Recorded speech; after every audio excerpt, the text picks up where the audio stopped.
सुदामा रे भाई घणे दिना में आया बता मेरे यार सुदामा रे भाई घणे दिना में आया बता मेरे यार सुदामा रे भाई घणे दिना में आया।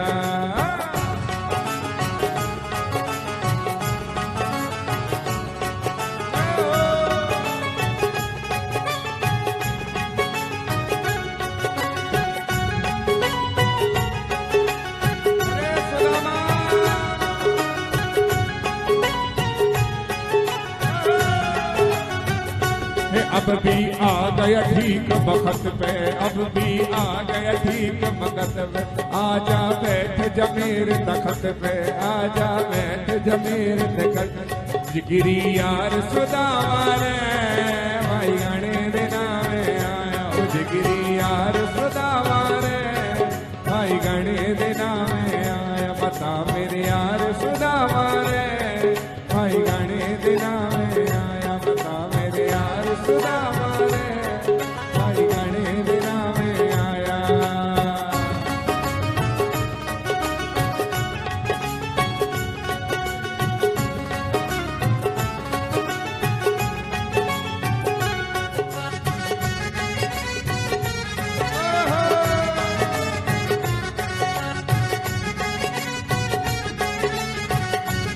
सुदामा बालक था जब आया करता बालक आदब आया कर रोज खेलन को जाया करता रोज खेलन को जाया कर बालक था जब आया करता बालक था जब आया कर रोज खेलन को जाया करता रोज खेलन को जाया कर हुई के तकरार सुदामा ने भाई घणे दिना में आया हुई के तकरार सुदामा रे भाई घणे दिना में बता मेरे यार सुदामा रे भाई घणे दिना में आया बता मेरे यार सुदामा रे भाई घणे दिना में आया बता मेरे यार सुदामा रे भाई घणे दिना में आया जिगिरी यार सुदामा रे भाई घणे दिना में आया जिगिरी यार सुदामा रे भाई घणे दिना में हुई के तकरार सुदामा रे भाई घणे दिना में आया। सुदामा जी के हालचाल पूछे ठाकुर जी ने, बहुत दिनों में आयो है भैया, और ये बता। सुदामा जी का हाथ अपने हाथ में लेकर के बोले, ये बता कि मेरी भाभी कैसी है, मेरी भाभी कैसी है, कभी मुझे भी याद करती है। सुदामा जी बोले, कृष्ण तुम याद करने की बात करते हो, अरे वो तो तुम्हें देवर भी बना चुकी है, वो तुम्हारी भाभी बन बैठी है और तुमको देवर मान करके तुम्हारे लिए उसने एक चिट्ठी भी भेजी है। भैया जी उन्हें तो जीव के पत्र का इंतजार रहता ही है, लेकिन दुर्भाग्य तो हम जीवों का है कि हम उनसे कभी संबंध नहीं। अपने मंदिर में बैठ करके भी मांगते हैं तो ये दे दे ये दे दे ये दे दे, कभी ये नहीं कहते कि तू मेरा ये है मैं तेरा ये हूं, तू मेरा ये है मैं तेरा ये। ताली कभी एक हाथ से नहीं बजती, हम सबका अनुभव ये है। दोनों हाथों का प्रयोग करना पड़ेगा। जब एक हाथ हमारा उनका है और हमारा हाथ आगे नहीं बढ़ रहा है तो वो करें क्या, हमारे लिए क्या कर पाएंगे। सुशीला ने पत्र बड़े ही भावनात्मक शब्दों का प्रयोग किया है पत्र में। ठाकुर जी ने पत्र पर ऐसा झपट्टा मारा, मान लो उन्हें कल्पों से उस पत्र का इंतजार था कि मेरी भाभी मेरे लिए पत्र भेजेगी। भगवान तो इंतजार रहता ही है।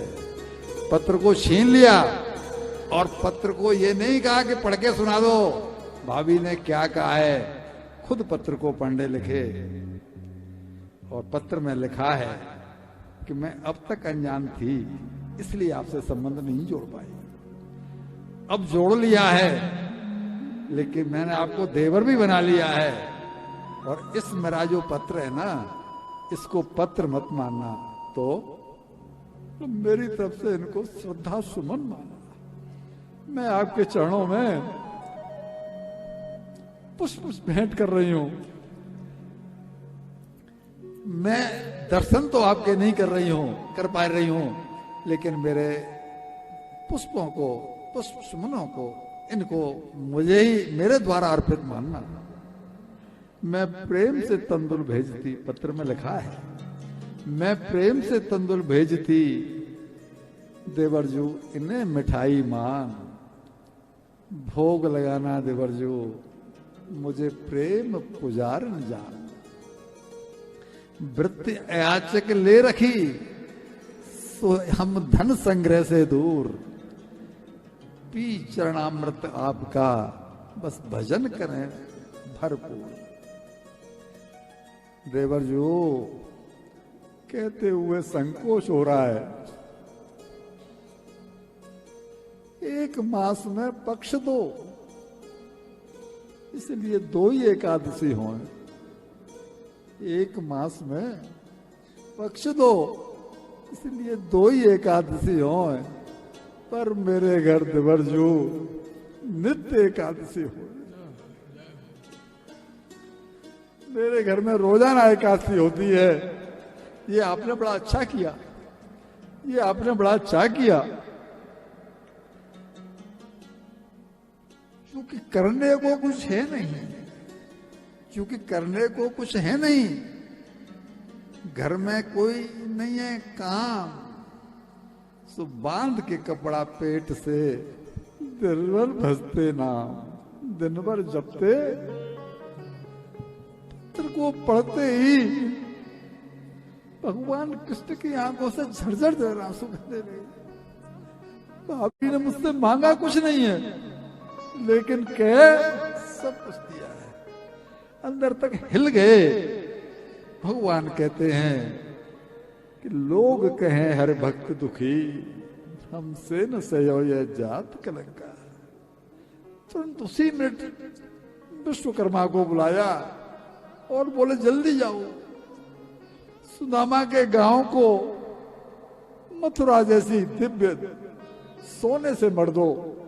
आज से उसका नाम सुदामापुरी होगा। ये धन्यता। सुदामा जी को कुछ नहीं पता।